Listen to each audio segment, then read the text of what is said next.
As the founder of the diversified company African Rainbow Minerals Limited, which has interests in gold, ferrous metals, base metals, and platinum, Motsepe's personal fortune is estimated to be in the region of $2.7 billion.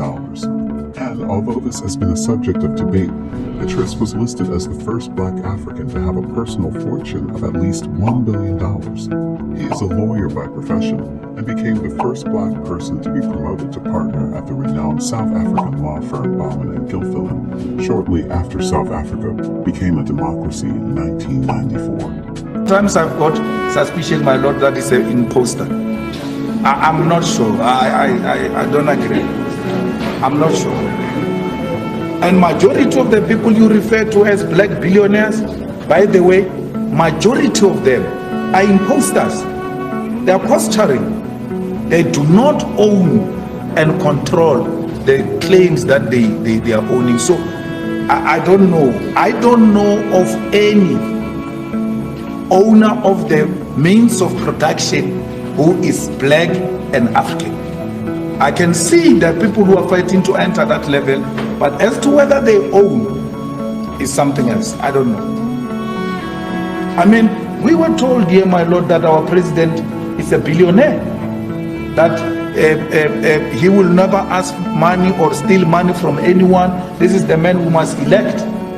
Then, boom, the man has taken money from other billionaires to finance his campaign of CR17. Which billionaire does that? He presides over a party that cannot pay salaries.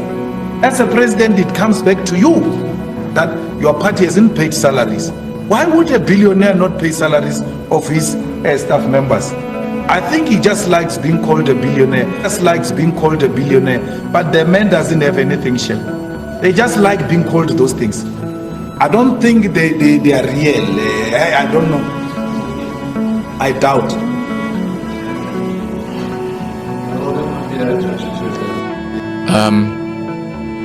People like Gaten McKenzie and Johan Rupert live off dividends of businesses that they own. So it's always nice to say, I'm giving away my salary.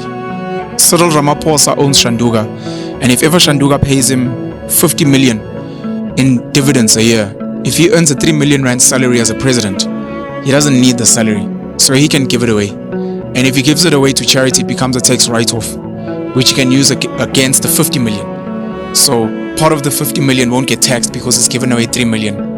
But that's financial engineering. So it's not necessarily for free, number one. Number two, Gaten McKenzie understands politics and he understands the business of politics. I'm talking tenders, I'm talking BEE. And I'd like to think Gaten McKenzie, Julius Malema, and other politicians understand that if they gain power in this country, they will be able to gain access to tenders. And they will be the favored people to do business with. White monopoly capital, the Indian, Chinese, colored business people in this country, foreign business people. So they're willing to forego money for now to gain power later. It's not just a Gaten thing. It's most people in politics at the highest levels that understand. I just wanted to make that point. I studied accounting and economics. So I'm an accounting and economics major from Rhodes University in Grahamstown, and I did my honors in accounting at the University of Johannesburg, Kingsway campus, Auckland Park.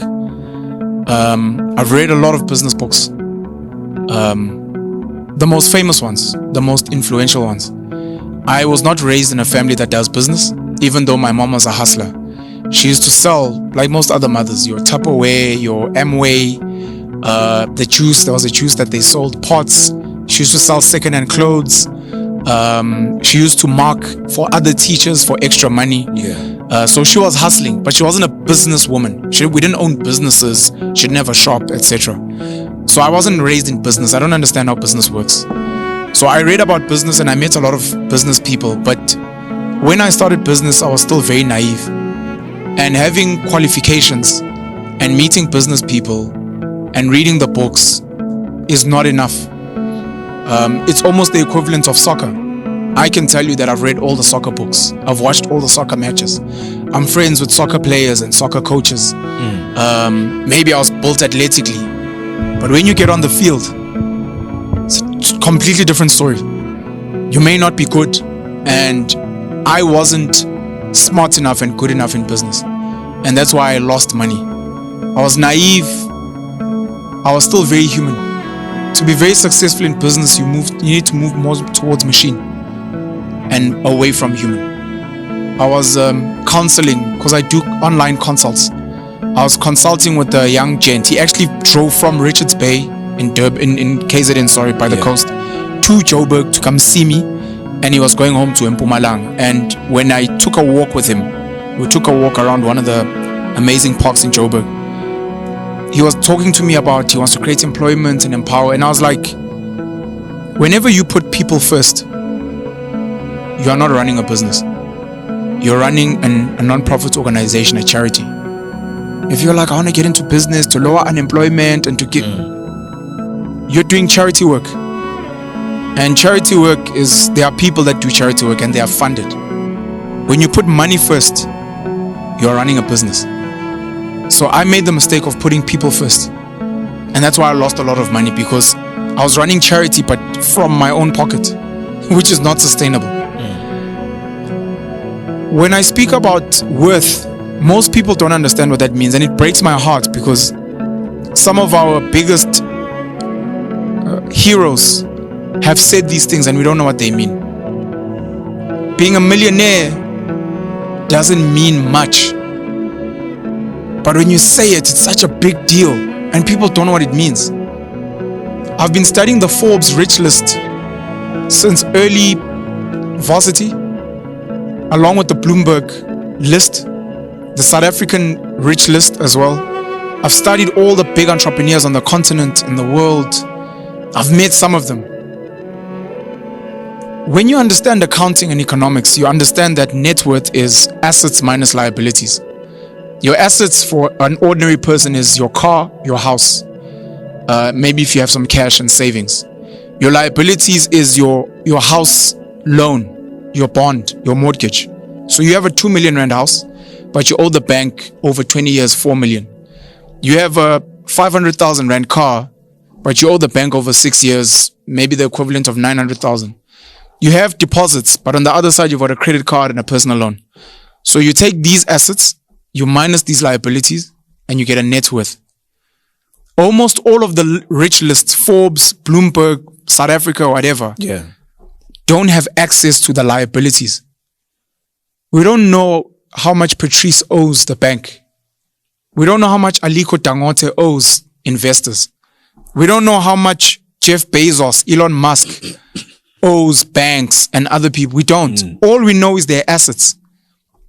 We also don't know all their assets. We only know the stuff that they are forced to share, because if you invest in a listed company, you can buy 2,000 Rand in shares in SAP. SAP has to show that Justice owns 2,000 Rand worth of shares. So if you own 20 million Rand, we will know, because it's public information. That's why the CEOs, the CFOs and other executives, their salaries are public knowledge. In a private company, you don't need to know how much a person's earning. In a listed company, we have to know, because we are shareholders, we are investors there, it's public.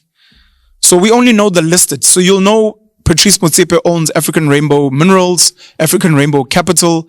Then they'll do some valuation of Sundowns because it's a known team.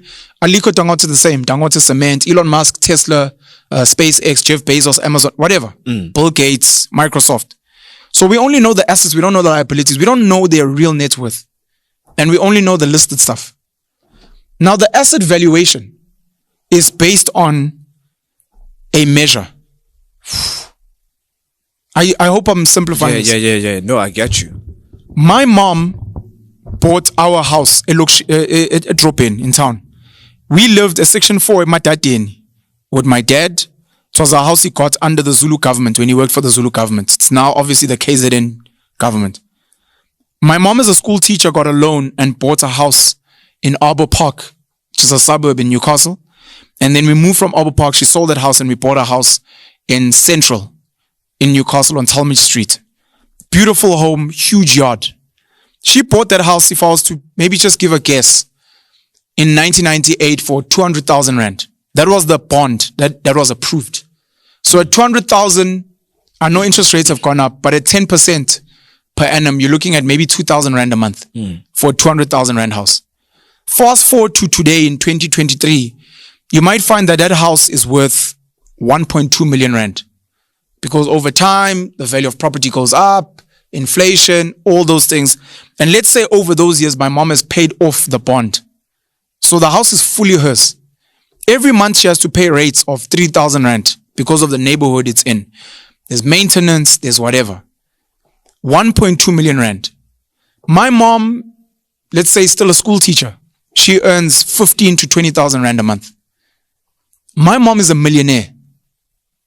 Why? Because she owns an asset worth 1.2 million. She doesn't have 1.2 million. She's not making 1.2 million a year. She owns an asset worth 1.2 million. One day you might be able to sell it. For other people, a 1 million rand asset is not a house. It could be a truck. Not because the truck, you can sell it for 1 million, but because that truck maybe makes you 100,000 rand a month. And 100,000 rand a month is 1.2 million a year. Yeah. So you tell people I have this truck and maybe a contract to make 100,000 a month. Therefore, I will sell you the truck with a contract for 1 million. So that becomes now your worth. So when I say I was worth 2 to 4 million, it was based on my assets and the income I was generating, which was 100 to 200,000 rand a month. I didn't have 1 million rand in the bank.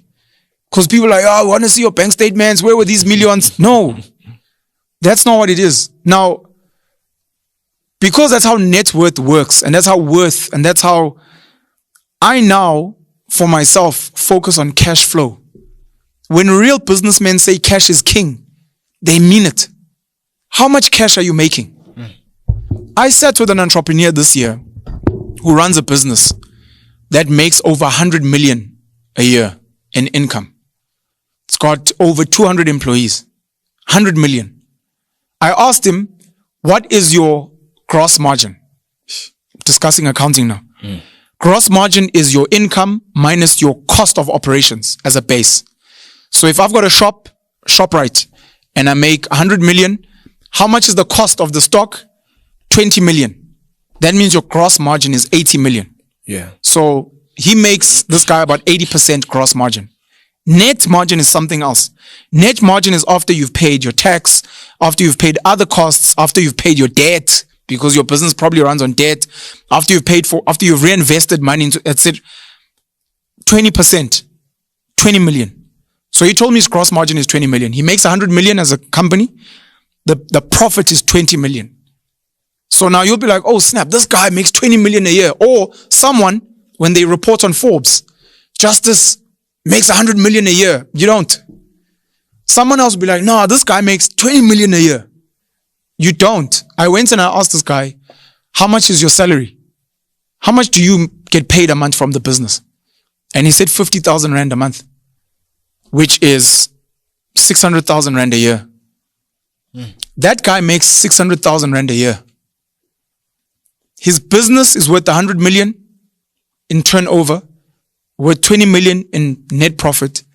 His money, his cash, the one that he takes home, is 600,000. If he earns 50,000 a month and you work for a bank, for an insurance company, for a retail, and you make 50,000, you guys have the same cash. Your kids will go to the same school. You will drive the same car. You will have the same house because your cash flow as an individual is the same. So I've realized that cash is king.